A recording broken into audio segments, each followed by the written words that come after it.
Hello YouTube, this is Larry. Today we're going to talk about another one of life's little lessons and problems. And it has a lot to do with excavating and installing new lines underground to residences or buildings or whatever it may be. If you're a professional, you're probably already doing this. If you're a small-time homeowner like me that just likes to do shit on his own, then pay attention, because this is something that I've learned myself over the years being an electrician and everything else.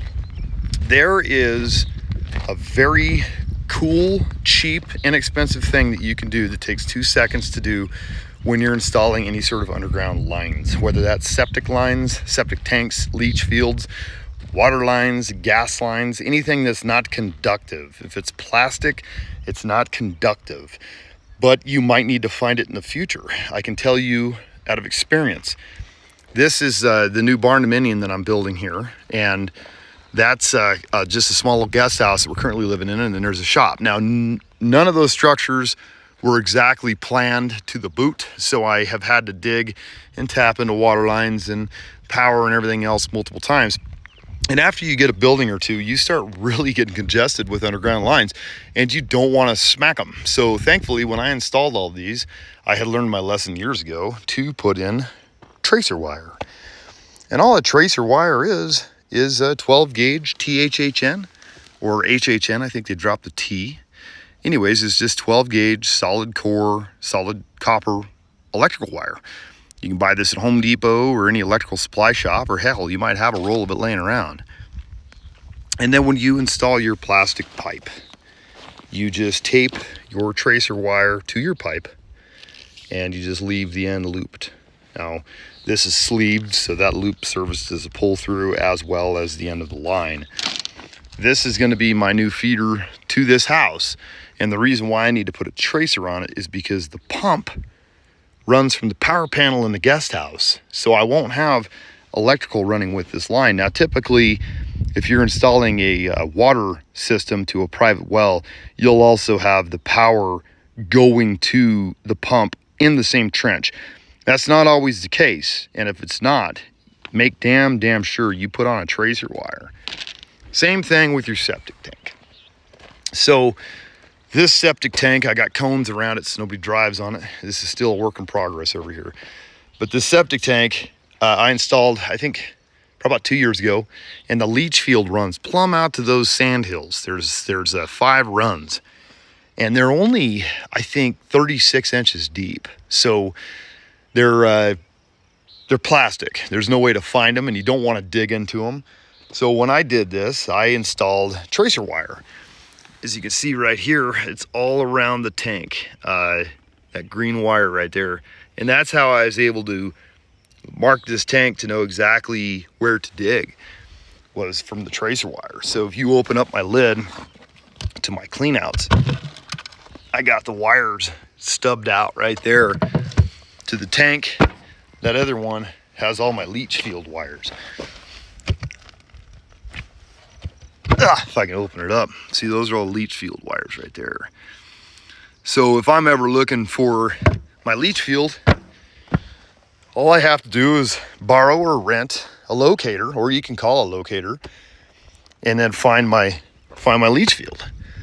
So it comes in very handy when you're dealing with septic lines, because they're shallow typically.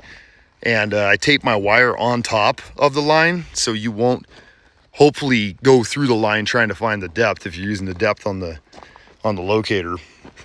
But as for this water line here, I'll show you right here. This is a prime example. So I had to cross the power line. There's my conduit, so I knew in the wheelhouse where I was at. You open this LB up and you put a loop around that conductor, and then that locator used to paint your lines, as you can see, is right on the money. So I was able to go through that without breaking that. And then on my water line, I have the well power buried with this one, and I was able to find that as well. So you can see, had I not had that conduit buried in the same ditch, I would have never found that poly pipe without destroying it. Then when you're excavating around it, this is another tip that I've learned. Go towards your pipe, digging this way. Look for your line, be very gradual. Stop early, a couple feet before, and then come up above and then scrape the surface a little bit and then come behind it and dig deep again. And then you can get in there with a shovel and just knock your soil to the sides. And then after you see your pipe, you can get back in your excavator and work around your pipe, clean it out. So very, very good advice to put a tracker wire with every single line. And the tracers, they're relatively expensive still, so you can rent them or you can call a locator up. My brother-in-law owns this one, so I was able to borrow it whenever I need. But it's pretty simple. It's got multiple ways to connect. You can either connect via directly on the wires. You turn your circuit off and then you put these alligator clips on your wires in your panel, or if you're like looking for electrical circuits, you can use this continuity clip, and it clips around your leads, and then it gives it a frequency down the wire. And then of course you have your locator wand to find your wire. So you have to put a tracker on anything plastic that's not conductive. If it's conductive, if you're putting electrical in conduit, then you don't need to run a tracker wire because you can use your actual wire.